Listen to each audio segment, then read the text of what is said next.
আর আজ কথা বলবো পৃথিবীর এমন এক দেশকে নিয়ে যার বর্তমান রাজনৈতিক, অর্থনৈতিক এবং প্রযুক্তিবিদ্যায় সমগ্র বিশ্বের মধ্যে সর্বশ্রেষ্ঠ পজিশনে রয়েছে।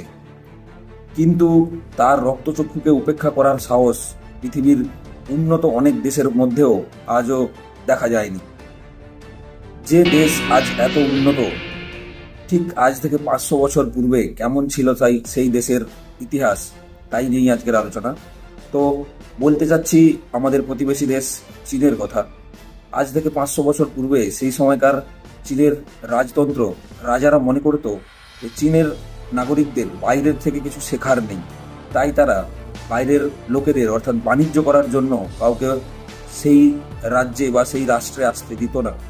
কিন্তু সেরকম সময়ে পর্তুগিজ বাণিজ্যিকরা লক্ষ্য করলো যে এরকম একটা সম্ভাবনাময় রাজ্যে যদি বা এরকম একটা সম্ভাবনাময় রাষ্ট্রে যদি বাণিজ্য করা যায় তাহলে তার লাভের মুখ অনায়াসেই দেখতে পারে। আর সেই জন্যই সর্বপ্রথম 1516 খ্রিস্টাব্দে রাফায়েল পেরেস্টেরো নামে এক পর্তুগিজ বণিক চীনে পৌঁছায় এবং সেখানে চীনের রাজাকে বিভিন্ন রকম উপঢৌকন, নজরানা এবং কাওকা প্রথা পালন করে সেখানে বাণিজ্য শুরু করে এবং সেই বাণিজ্যে সে অনেক লাভও করতে থাকে।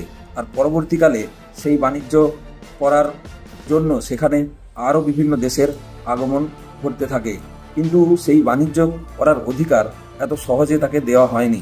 সেই সময়কার রাজারা তার উপর বেশ কিছু নিয়মকানুন আরোপ করেছিল।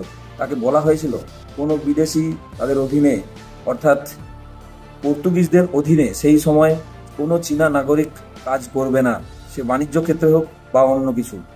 চীনের নির্ধারিত কিছু অঞ্চলের বাইরে তাদেরকে প্রবেশ করতে দেওয়া হতো না। এমনকি তাদের যে বাজার অর্থাৎ থাকা এবং খাওয়া দাওয়ার জন্য যে প্রয়োজনীয় জিনিসপত্র সেটুকু তাদের নির্ধারিত অর্থাৎ চীনের নির্ধারিত জায়গা থেকেই নিতে হতো, তার বাইরে তারা যেতে পারতো না। বণিকরা যদি তাদের পরিবারের সঙ্গে সেই জায়গায় আসতো তাহলে পরিবারের মহিলা সদস্যদেরকে সেই বন্দর অর্থাৎ ম্যাকাও থেকে অনেকটা দূরে কোথাও থাকতে হতো। এইভাবেই চীনের সঙ্গে বিদেশিদের সমস্ত বাণিজ্যিক ক্রিয়াকলাপ পরিচালনা করা হতো। চীনের এক বিশেষ সংঘ ছিল যার নাম ছিল পোহং। এই বণিক সংঘের দ্বারাই সমগ্র চীনের বাণিজ্য পরিচালিত হতো এবং চীনের কিছু ফৌজদারি আইন কানুন মেনে তবেই এই ব্যবসা বাণিজ্য পরিচালনা করতে হতো। সেই আইনকে বলা হতো রুদ্ধদ্বার নীতি। কিন্তু এই রুদ্ধদ্বার নীতির সম্পূর্ণ উল্লঙ্ঘন হয়েছিল প্রথম যে আফিমের যুদ্ধ, ইংরেজদের সাথে প্রথম আফিমের যুদ্ধে এই নীতি সম্পূর্ণ লঙ্ঘন হয়েছিল। প্রথম আফিমের যুদ্ধ চীনের সাথে ইংল্যান্ডের কেন হয়েছিল সেই বিষয়ে যদি জানতে হয়, চীনের এই সম্ভাবনাকে গ্রহণ করার জন্য বা চীনের এই সম্ভাবনাকে নিজেদের কাজে লাগানোর জন্য ইংরেজরা এক ধূর্ত পরিকল্পনা করে। সেই সময় ভারতীয় উপনিবেশ থেকে তারা বিভিন্ন রকম চোরাচালান পথ অবলম্বন করে, বিশেষ করে আফিম। এই আফিম ছিল এমন একটি নেশাগ্রস্ত দ্রব্য যারা আফিমের পাচার করে সেই দেশ থেকে প্রচুর পরিমাণে রৌপ্য মুদ্রাও আদায় করত।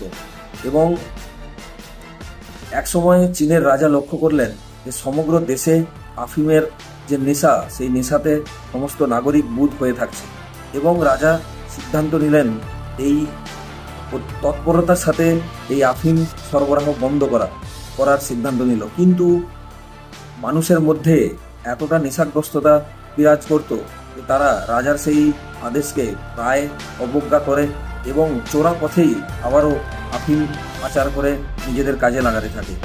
এরকম সময়ে রাজা দেখল দেশের অর্থনীতি, মানুষের জনজীবন সম্পূর্ণরূপে বিপর্যস্ত হচ্ছে, আর এর পেছনে ইংল্যান্ড অর্থাৎ ইংরেজদের একটা সুবিশাল চক্রান্তও রয়েছে। এই পরিস্থিতি বুঝে যখন রাজা নিজেকে ঘুরে দাঁড়ানোর জন্য তৈরি হলো, শুরু হলো ইংরেজদের সাথে প্রথম আফিম